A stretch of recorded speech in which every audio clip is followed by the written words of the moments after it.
welcome to Steven Recommends, the internet show where we talk about games that you probably haven't heard of, but you should be checking out. We are affiliated with Table Knights Entertainment, and please donate to Child's Play. I'm Stephen Knoll, and I am a lone cowboy here to bring the law to the Wild West. Joining me this week is Aaron Bryant, a dusty desperado out for redemption, and an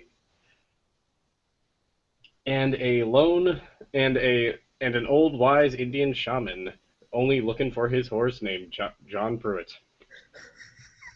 You've angered the spirits. And this week we are talking about Deadlands: The Weird West Classic. Now, you guys may have heard of this system before. They remade it for Savage Worlds. However, this system, this is the original. This is the thing that spawned Savage Worlds. This is what Savage Worlds was based off of, in fact. If you think you like Savage Worlds, try this thing out. You'll probably like it even better because it's all of Savage Worlds with more meat on the bones. John is going to tell us a little bit about the world of Deadlands as we get started here. So the Weird West is an alternate history where the Civil War was exacerbated by the advent of a new weapon called Ghost Rock. It kind of plays on the old Indian burial ground trope where people invade Indian lands to get this rock and form new weapons that really blow each other up quite good. And so the CSA and the USA form a strange truce after they blow California out into the sea. And that's how the game starts. That's like 20 years in the history. That's just a thing that happened. And it then continues in your normal post-Civil War Western style, where the Southerners and other ruffians who lost the war go out west to find new fortunes. Yeah, and also in this new Wild West, there's things like monsters, there's magic, there's Indian spirits. All of this exists, and all of it's like actively in the gameplay. Like players there are magical archetypes for players. You're going to be hunting monsters a lot, and it's all just though the monsters thing is interesting because they want to keep it on the down because the governments want to actually keep that on the down low and convince people that no, there's no monsters. What? That's crazy, man.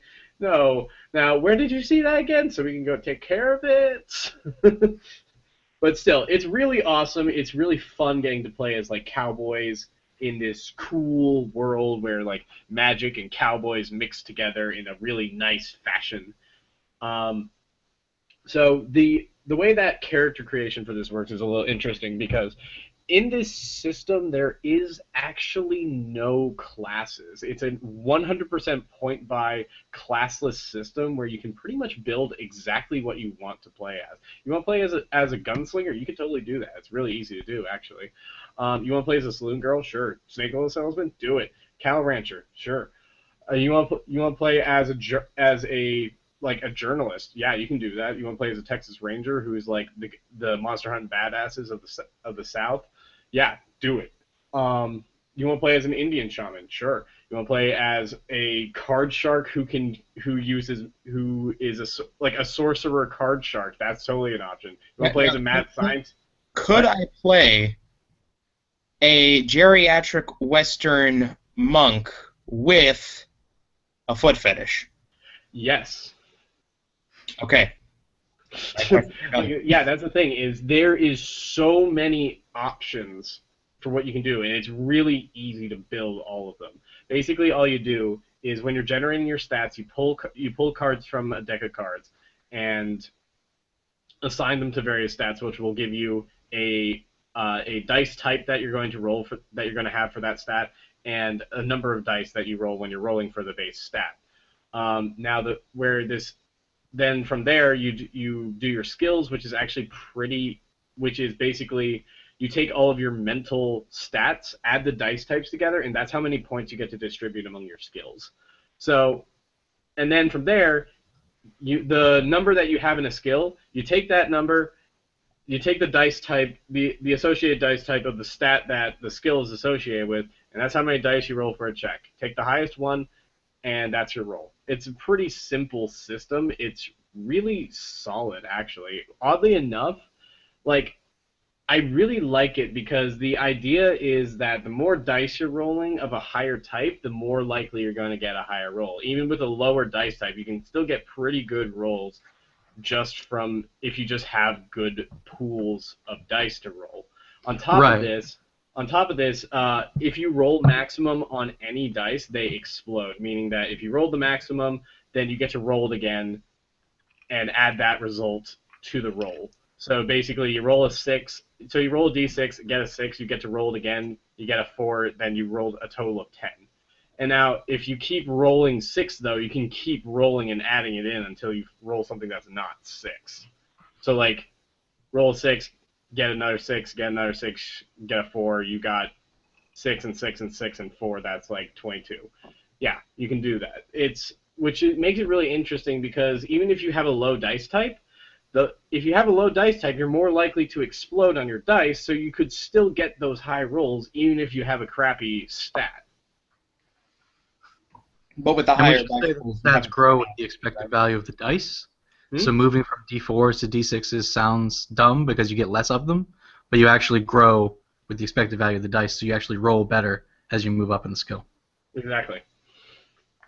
And well, as you boost your stats dice type up, you get better. On top of that, as you're boosting your skills, then the number of dice you're rolling increases, so your chances are going up just from the sheer amount of dice you're rolling. Sort of reaches a point of like you're getting more and more likely to roll that maximum and get that explosion to keep going, to keep rolling and keep going higher. Um, so that's basically the basic rules. It's really solid, really fun. The only downside is you'll need a lot of dice or an online dice roller, which honestly makes it much easier. But having a lot of dice, but this is definitely a system where you're going to break out that pound of dice that you bought, a year back and never got to use. This will use all of those dice. um, that being said, I've encountered systems with large dice pools before. Is it overly complex in any of the aspects that it uses, such as like combat or? Actually, no. It's really, really simple. All you do for combat is you take your skill, that's your combat skill, which will usually be like shooting, fighting, brawling, whatever. Does it You use roll in the what? skill names? What? Does it use in the Yeah. skill names? Like they write it like you're saying it with a southern accent. Shooting or brawling. Yeah. So basically, you just roll that skill, and since you're still just taking the highest dice from you're not rolling for successes like most dice pool games. You're rolling to just take the highest roll that you got among your pool. So you just take that roll, and that's your attack roll. Then you roll to see where you hit on the person, unless you called a shot, and then you roll damage, which also explodes, and that's it. It's really simple and usually can go pretty quick. Now the thing with combat, it's rather lethal because if the way it normally works is for a human, you have everything has a size category. Humans are 6. So that whatever the size category is how many points of damage you need to inflict a wound. You inflict 5 wounds to the head or the guts, dead. No saves, no nothing, you're gone. I mean, that makes sense for the system. You know what they say about knife fights? Expect to get cut. Exactly. Also, bring guns to them. Bring guns to them. So yeah, the thing with this system is very lethal. Now the other interesting thing about this system is like we said, we already said that you need a deck of cards for character generation. You also need a deck of cards for initiative because the way it works is you roll your quickness stat, and then however many success you get if you succeed, which would be 5, then you get to draw. Like if you don't flub your roll, you get to draw 1 card. You succeed at the roll, you get to draw another card, and for every 5 over the minimum required, which is called a raise in this system, you get to draw another card. And every card that you have counts as an action, and the number on the card determines when it happens. So you don't even have to ask. You don't have to you don't. It doesn't fall to the GM to keep track of all right, whose turn is it now? You got this number on your roll, so you go next or whatever. No, you just say, okay, aces, go. You got that card, you go. Kings, you got that card, you go. It's up to the players to keep track of when they're supposed to go. An actual deck of playing cards, not cards specifically made for the system. An actual deck of playing. An actual deck of playing cards. That's all you need. That is. I am really intrigued by these systems using outside game sources as mechanics in their own games. Yeah, it's really. And don't forget that your experience points are poker chips. Oh yeah, that's another cool thing. So in this system, you are required to have dice, cards, and poker chips. That's but amazing. Everything really works really well, and it feels so thematically appropriate because you feel like you're playing. Just some sort of gambling game back in the Old West while you're playing your RPG because of all these things at the table. Now, the way it works is basically at the beginning of a session, you draw 3 poker chips. These poker chips not only represent your XP, but they also are basically like second chances. You can use them to get rerolls. You can use them to add to your roll. You can use them to negate wounds, which is really big in combat. So the problem is, the thing becomes, do I save these for XP, or do I use them to save my ass? Yeah, I was about to say. In the minute-to-minute gameplay, it's really a really nice balance because it also your GM just sort of gives them out to you, saying, okay, you get a red chip, a blue chip, a white chip, whatever, for doing X, Y, or Z during the session. Right, and you can get really experimental with that. I always got super messed up when I GM these sessions and would just pick a movie and drop the characters off in it. So as soon as they can say, oh, we're in The Quick and the Dead, they'd be like, chips! You win! You caught my bluff! Exactly. So you just can dish out this XP, but it's not only just XP because you have to choose to either use it for a reroll or save it, because as soon as you cash it in for XP, it's gone, and you have to throw it back in the pot. It sounds awesome. It makes for a really interesting balance to everything.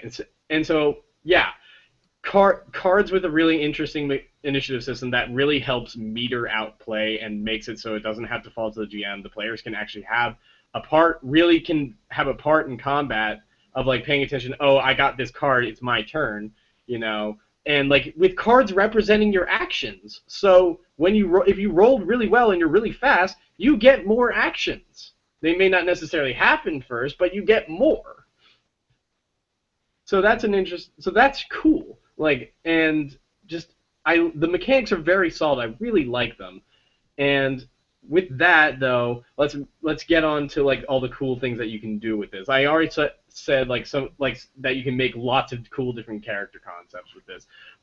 John's going to talk about some of the more special archetypes because this system does have a quality, what's called a traits and a feat and flaw sort of thing, but it's more I forget what they call it. Let me see.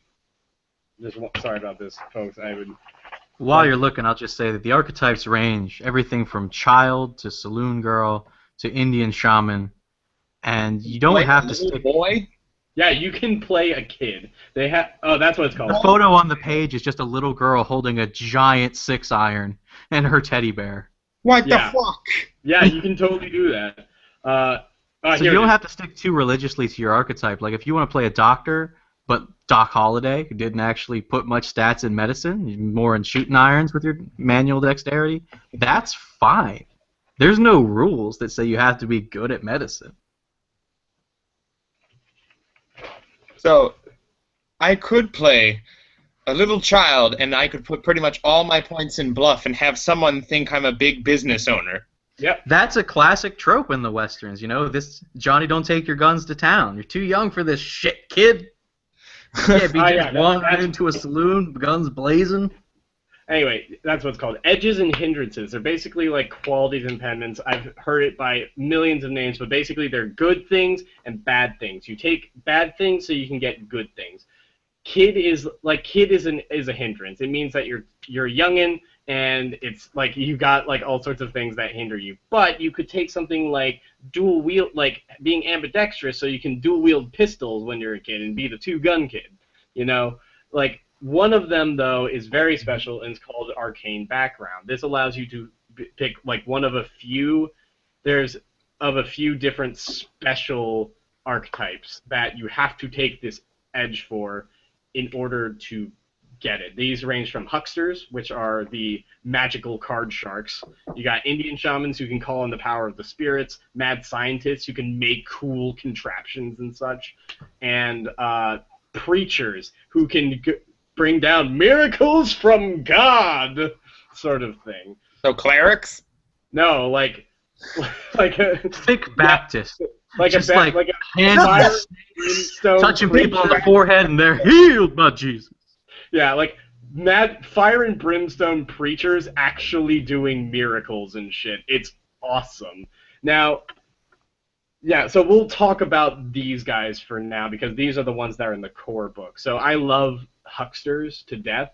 They're really interesting because they're basically card shark sorcerers. They basically call up what are called mantus, which are basically like Indian spirit demons, and then outsmart them in a game of wits to harness their power to cast spells. I was going to say that sounds like Gambit, but then you went with the whole demon thing. Yeah. So what they do is they basically use a demon's power to cast spells. They're basically sorcerers, but they use poker to outwit the demons.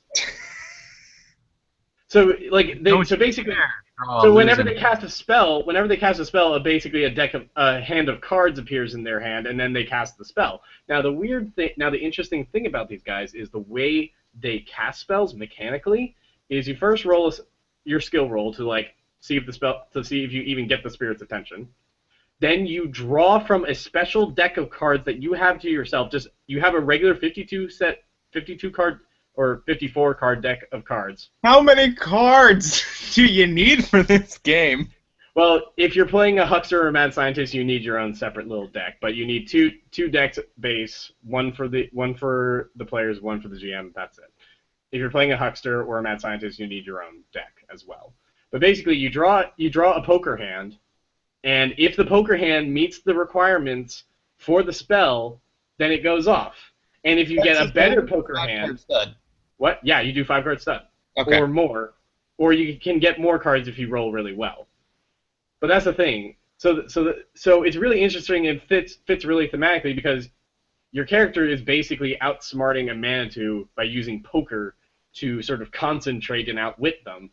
And here you are drawing cards to see how well you outwitted them, basically. That's fucking and how well your spell went off. It's really interesting and can work really well. Like if you get that nice flush on a card pull for like a damaging spell, it feels amazing because you know that everybody's gonna die when that thing what happens if I lose? Now the problem is if you fail that card pull, it gets really bad for you because you get magical blowback. Now this could basically be anything from the Mantu possessing you and making you go on a rampage. This could be you basically going insane. It could be the spell blowing up in your face. It could be anything. And it's really bad generally. So these guys are the highest risk-reward characters I've ever seen in any game ever because it's like everything's riding on that card pull. And if it's really good, it's going to be really good. But if it's bad, it's going to be really bad. So what you're saying is the blowback is not the good kind of blowback. No. It's more like your gun blowing back in your face, except this time it's magic and it's And there's a demon involved. So, yeah, these guys are really high risk, but really high reward.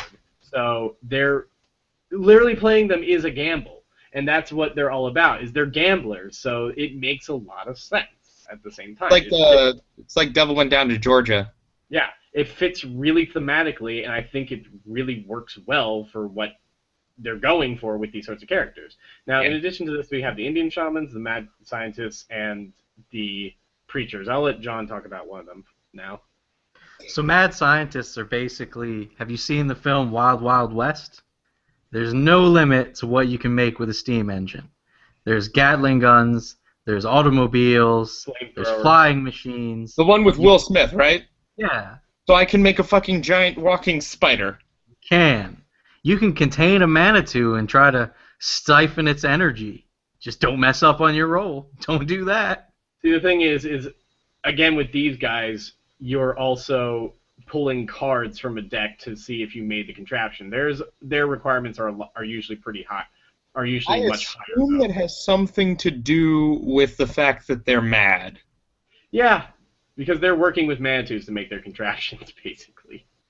Good. Okay. But yeah, one of the things that they can make is flamethrowers, and those things are just astoundingly powerful in this system. Yeah, so they're really interesting. They have an entire. They can also even make steampunk augmentations for people. You can be a cyborg. It's fine. You can be a steampunk cyborg. All right. Let's. Well, we should end the episode now so I can play. So yeah, some of the other ones. The preacher is crazy. They're like we said, they're fire and brimstone preachers who can do miracles. They can do everything from healing. Can they summon fire and brimstone? I don't know. Like I would need to go looking through one of the books, but You can if you hold a piece of ghost rock. I remember that. Oh really? We had a mad scientist constantly trying to get his hands on a ghost rock sample so he could weaponize it in our campaign. The preachers, I don't think can, unfortunately. It makes me really sad. They're more of a utility-based guy. They're like about protection. They can do healing. They can do exorcisms. They can even do some attack stuff, but it's usually to bolster like their weapons or other things like that. I wish they had more like straight-up attack stuff, but that's more goes to the huckster for if you wanted to be straight-up attack. These guys are more like your backup guys who are like protecting you or healing you or like getting rid of a Manitou when your huckster goes crazy or various things like that. They're very useful and they're really fun to play too. And the advantage is that it's not a classed system, so you can be a preacher who put no points in charisma, no points in any intellectual pursuits. You just talk to God and you shoot guns. Yeah. You can distribute your points pretty much at will, so you can just talk to God, see who needs killing, and then pull out a rifle. And go rifleman on that guy. The other fuck I'm gonna smite today. The other advantage to preachers is they don't rely on the card mechanic for their miracles. They're just They're a more pure set. dice. What? So they're more set. Yeah, they're more stable. They just require a pure dice roll, which makes them a lot easier to play, but at the same time don't reach the same levels of power that the mad scientist or the huckster can. But that works out well because, you're not putting in as much risk, but you're not getting out as much reward. So it works. The last one is Indian shamans. They're really interesting because they basically, what they do is they do rituals, get favor points with the spirits of nature, and those favor points allow them to do special spells. So it's like a whole process. I've never seen anyone really play one.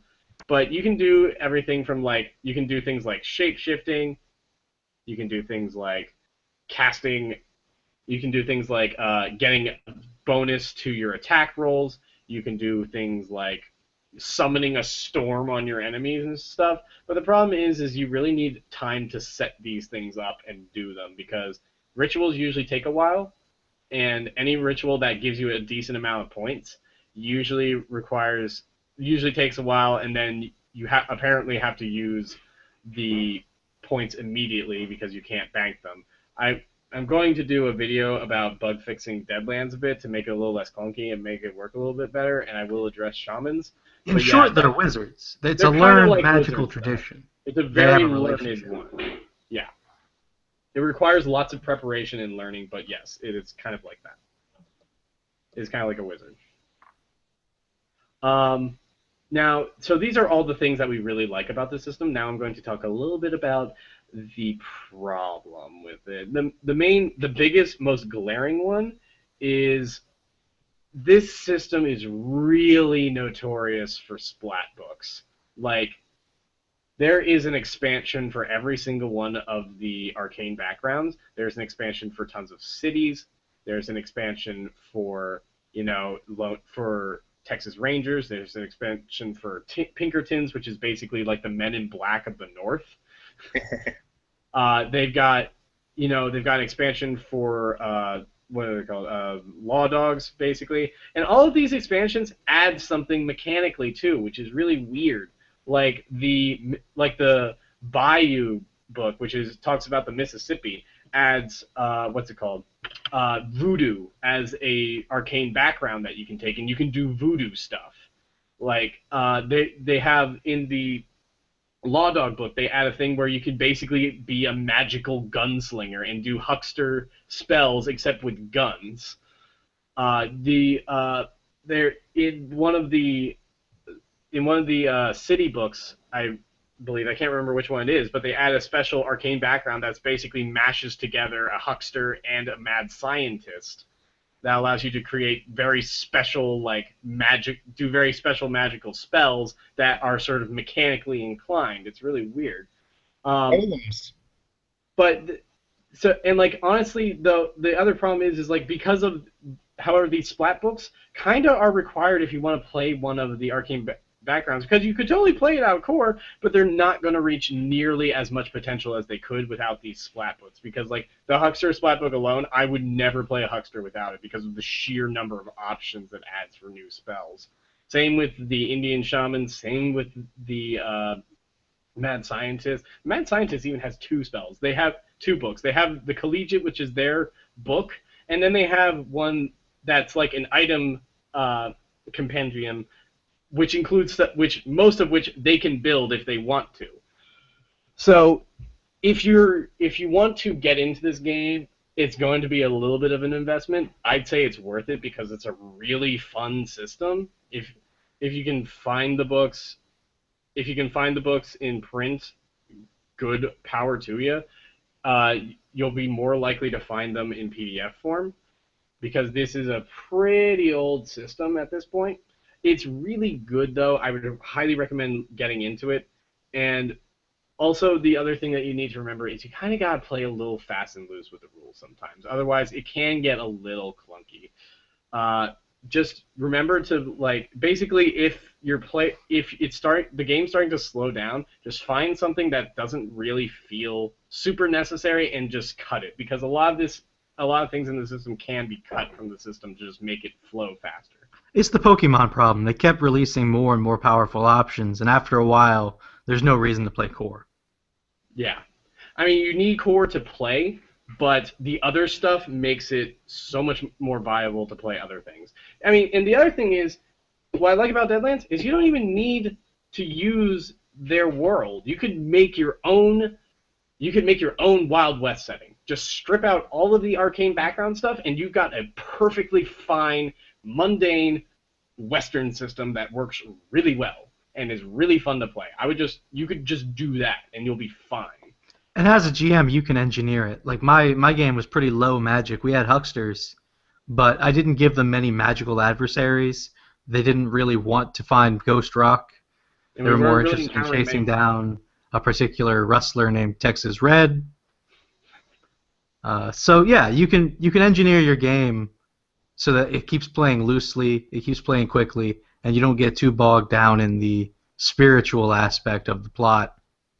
Yeah, that's another thing is the guys who made this, again, are the guys who made Savage Worlds, and they are in love with their own story ideas and kind of will try to ram it down your throat. Like the Marshal's Guide is just full of here, use this NPC in case your players are getting too strong, and because he's literally unkillable. It's oh God, no, please no. And a lot of their especially a lot of their modules have a meta plot to them, which is I don't pay any attention to at all. I just think the system is super fun.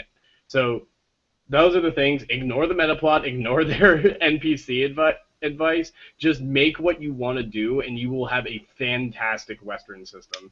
Whether Well, you or not you want it to be mundane or with arcane elements or whatever have you, even monsters and stuff, it's just fun in general. It's super good. then We one of the adore main it. aspects of a Western is a moral dilemma. Do you capture this person or kill them? Do you bring them in for trial? Do you give someone on the trail water? I mean, you don't have to be chasing ghosts to give your people a moral dilemma in terms of how they fix, this town that's run by a gangster, and he has a duel every day at noon, and it's a tournament. So when they found out it was The Quick and the Dead, they quickly ended up in a bath scene with 14-year-old Leonardo DiCaprio. Don't tell this story, That was John. odd, but we got back to it. The point Oh is, my I God, introduced moral no! dilemma without saying ghosts are attacking you. You can say that this town doesn't have law. Do your players want to bring law, or do they want to rob everyone blind? Exactly. So there's lots of potential storylines for the system, whether or not you're including arcane elements, whether or not you're including monsters and stuff, or other spellcasters or what have you. There's just so much potential to this system. There's so much to do. There's so many places to go. So much to explore. You have the entire west of the United States to explore. And that's not even they even have a splat book for Canada. They have a splat book for back east. They have it. Actually, I think there's two for back east. There's a splat book for Mexico. There is basically, you can do whatever you want with this system, wherever you want. You can make your own thing. You can use their world. You can do whatever. And guess what? It's fun. It's good. It's fun, and it's great. And it's very much so worth your time to look into and try out. But yeah, it's I don't know what else to say about this other than my wife ran a campaign of this at one point, and one of her players got bitten by a werewolf, and he became a werewolf. It was hilarious because he would just say randomly say horribly violent things, and then whenever the rest of the party was like, "Wait, what?" He'd be like, "I'm a werewolf." He would say out loud, "I'm a werewolf." Yes, yes, that he would. The character? Yes. Wouldn't he get shot? It was amazing. Also, another game that I think it might have been, what was it? We were either playing in or she was running. I'm trying to remember, but there was that werewolf guy was ridiculous. Oh yeah, that's the last thing I wanted to mention. Interesting part about this system: death is not the end. They have an entire set of rules for playing what's called a herald. Basically, if you die, you have a chance to get possessed by a manitou and bring your corpse back to life. So you are still alive. You're basically wrestling with a demon for control of your body, though, at all times. And being a herald can give you special powers, too, which is actually pretty fun. So, yeah, there's lots of cool options for stuff in here. Oh, yeah, and that was the last thing I remember. On your Western monk thing, they have an entire splat book that actually details out. It's a setting splat book. It's a a setting splat book for the California, but it includes rules for martial artists. So you can basically be an 80s action style kung fu man. Ha ha ha ha ha. Fuck your bullets. I have kung fu. But Just yeah, in case you wanted to play Roadhouse in the Old West. Rude. If you want to do Shanghai Noon, yeah, you can do that with this system. This system is amazing. It's weird. It's wonderful, and it's definitely better. I think it's definitely better to look into than the Savage Worlds redo of it because it's a little crunchier, but I think it's better for it. So yeah, definitely look into it. Definitely try it out. Aaron, any thoughts that you would like to add? This sounds amazing. I like poker. I was raised by a poker player, so cards are a big part of my life, and a system that incorporates them actively playing poker for it sounds amazing. Oh yeah, it's very fun.